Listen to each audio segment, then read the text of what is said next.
जब भी कोई क्राइम होता है हम में से कई लोग ये पूछते हैं कि इसमें नया क्या है। ये तो फला फला के साथ भी हुआ था। लेकिन इस वीडियो में मैं आपको जो क्राइम बताने जा रहा हूं उसे सुनकर आपके कान खड़े हो जाएंगे, क्योंकि आपने अभी तक ये तो सुना था कि फोन पर किसी से ओटीपी शेयर मत करना। लेकिन ये जो अपराध अब हो रहा है, खासकर राजधानी दिल्ली में हुआ है एक शख्स के साथ, और उनके अकाउंट से करीब करीब 50 लाख रुपए चले गए। जानते हैं उनकी गलती क्या थी? उनकी गलती सिर्फ वो थी जो आप भी शायद रोजाना करते होंगे। उन्हें एक नंबर से कॉल आया, उन्होंने वो कॉल उठा लिया, वहां से कोई आवाज नहीं आई, इधर से ये हेलो हेलो कर रहे थे और चंद सेकंड के अंदर उनके अकाउंट से 50 लाख रुपया चला गया। ये बिल्कुल नई तरह का अपराध है। अभी तक पुलिस इसके बारे में पता नहीं कर पाई है कि कौन सी टेक्नोलॉजी इस्तेमाल की गई है, लेकिन ऐसा लगता है कि जिस शख्स ने इन्हें फोन किया उसके पास इनके फोन का रिमोट एक्सेस आ गया था, और जब तक ये हलो हलो कर रहे थे, इधर से कोई आवाज जा नहीं रही थी, उतनी ही देर में, क्योंकि उस शख्स के पास इनके फोन का रिमोट एक्सेस था, उसका काम हो गया। इसके बारे में पता किया जा रहा है। कुछ लोगों ने मुझ तक ये शिकायतें पहुंचाई हैं और ये रिक्वेस्ट की थी कि हम अपने प्लेटफॉर्म पर इसके बारे में बात करें। दोस्तों, अब ये पुरानी बात हो चुकी है कि अपना ओटीपी शेयर मत करना। आपको ठगने वाले अब एक कदम आगे निकल चुके हैं। ऐसे में आपको भी तैयारी पक्की करनी होगी। पहली बात तो ये है कि अगर अनजाने नंबर से फोन आ रहा है, कोशिश कीजिए मत उठाइए।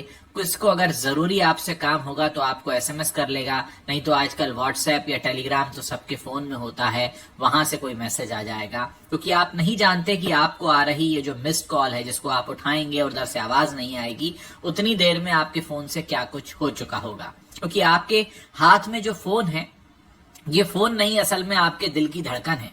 क्योंकि आपका बैंक अकाउंट से लेकर आप किससे मिलते हैं, कहाँ जाते हैं, कहाँ खाते हैं, क्या खरीदते हैं, क्या पहनते ओढ़ते हैं, किससे क्या बातें चल रही हैं, सब कुछ इस फोन को पता है। और सोचिए किसी ने अगर इसका रिमोट एक्सेस ले लिया तो वो आपके साथ क्या क्या कर सकता है। और बहुत सारे लोग तो आजकल पेटीएम और गूगल पे वगैरह जो ई वॉलेट्स हैं उनको भी यूज करते हैं। आप सोचिए कि उन तक भी एक्सेस हो सकता है उस व्यक्ति का।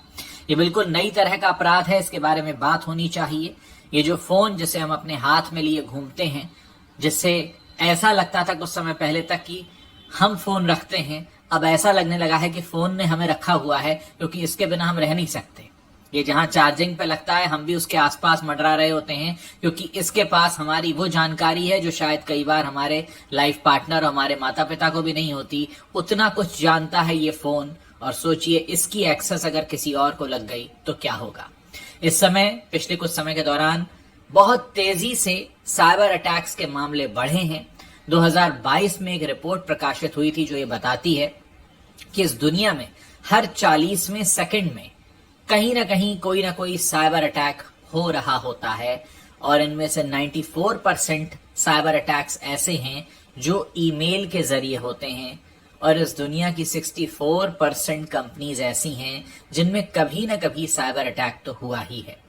पिछले दिनों राजधानी दिल्ली के एम्स हॉस्पिटल के सर्वर पर भी अटैक हुआ था, जहां से बहुत सारे वीवीआईपीज का डेटा चोरी हो गया था, जिसकी तादाद करीब 4 करोड़ के आसपास बताई जाती है।